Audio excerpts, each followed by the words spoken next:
France के राष्ट्रपति Emmanuel Macron 3 दिन की भारत यात्रा पर मुंबई पहुंच चुके हैं। प्रधानमंत्री नरेंद्र मोदी ने उनका स्वागत किया है।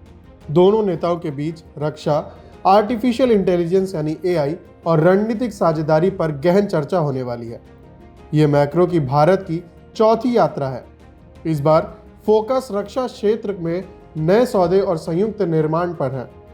आइए समझते हैं कि इस मुलाकात से क्या क्या महत्वपूर्ण मुद्दे हैं। पहला, मैक्रो 17 से 19 फरवरी तक भारत में रहेंगे। वो अपनी पत्नी ब्रिजिट मैक्रो के साथ मुंबई पहुंचे हैं, जहां महाराष्ट्र के राज्यपाल आचार्य देवव्रत और मुंबई के मुख्यमंत्री देवेंद्र फडणवीस ने उनका स्वागत किया। अब अगर बात करें डील्स की, दोनों देश एआई के क्षेत्र में मिलकर काम करना चाहते हैं। भारत और फ्रांस मिलकर नई तकनीक विकसित करना और इसकी वैश्विक स्तर पर इसे सही इस्तेमाल सुनिश्चित कराना चाहता है। मुंबई का एआई समिट इसी दिशा में बड़ा कदम है। दूसरा, रक्षा सहयोग। भारत और फ्रांस के रक्षा संबंध बहुत पुराने और मजबूत हैं। फ्रांस भारत का विश्वसनीय रक्षा साझेदार रहा है। इस बार की चर्चा में मुख्य फोकस इन्हीं मुद्दों पर रहेगा, जैसे कि राफेल लड़ाकू विमान। बता दें, 2016 में भारत ने फ्रांस से 36 राफेल जेट खरीदने का सौदा किया था। ये विमान भारतीय वायुसेना में पहले से ही सेवा दे रहे हैं।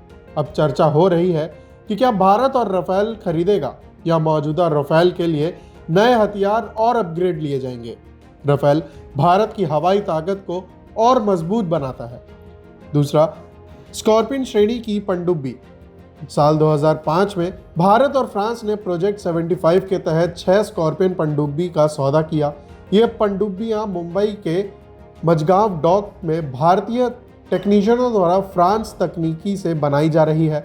अब तक 5 पनडुब्बियां भारतीय नौसेना में शामिल हो चुकी है। छठी पनडुब्बी भी जल्द तैयार हो जाएगी। अब बात हो रही है कि क्या प्रोजेक्ट 75 इंडिया में भी फ्रांस के साथ सहयोग बढ़ाएगा। पनडुब्बियां समुद्र में छिपकर दुश्मन पर हमला करने की क्षमता दे रही हैं। तीसरा, हैमर मिसाइल। हैमर एक बहुत ही सटीक एयर टू ग्राउंड मिसाइल है, जिसे फ्रांस की कंपनी MBDA बनाती है। ये राफेल विमान से लॉन्च की जाती है। दूर से दुश्मनों के बंकरों का ठिकाना को नष्ट कर सकती है ये मिसाइल।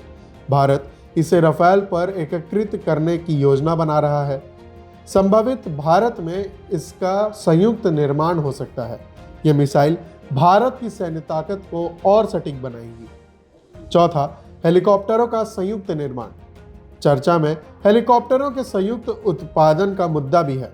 फ्रांस की कंपनी एयरबस हेलीकॉप्टर्स भारत में निवेश करना चाहती है और मेक इन इंडिया के तहत हेलीकॉप्टर बनाए जा सकते हैं।